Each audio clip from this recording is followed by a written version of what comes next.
Hello दोस्तों, नमस्ते, प्रणाम। सभी का स्वागत है खुशबू यादव आधी गीत के चैनल पर। तो आप लोगों के बीच में मैं एक प्यारा सा कजरी गीत सुनाने जा रही हूँ। कैसा लगेगा आप लोग कमेंट में ज़रूर बताइएगा।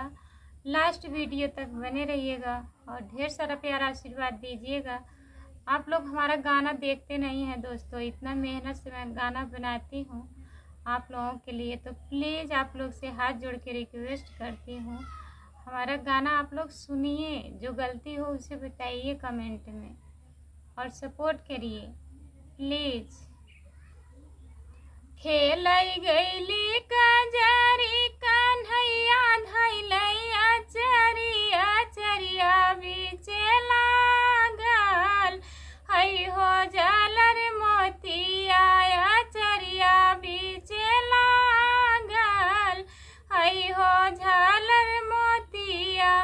मम्मी पूछे बातिया नयन से चुआइया सिया।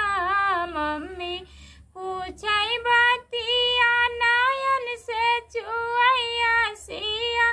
कहाँ हो बेटी पायू हई हो झालर मोतिया। कहाँ हो बेटी पायू हई हो झालर मोतिया।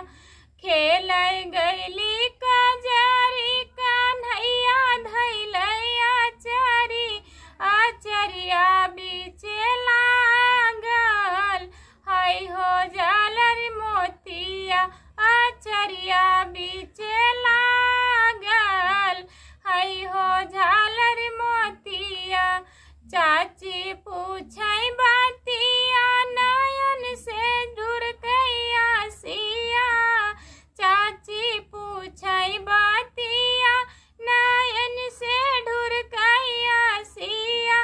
कहाँ हो बेटी पायू हई हो झालर मोतिया।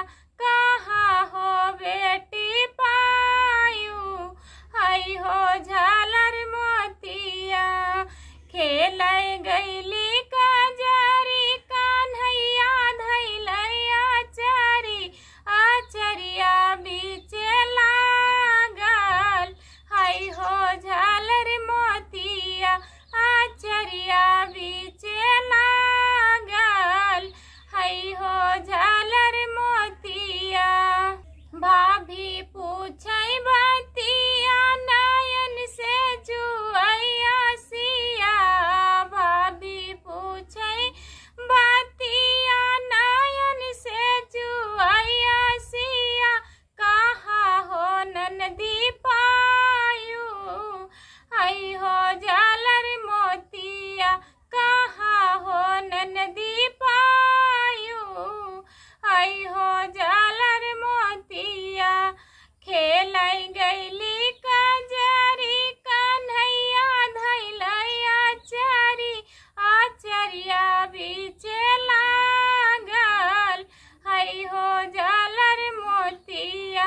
आचरिया बीचे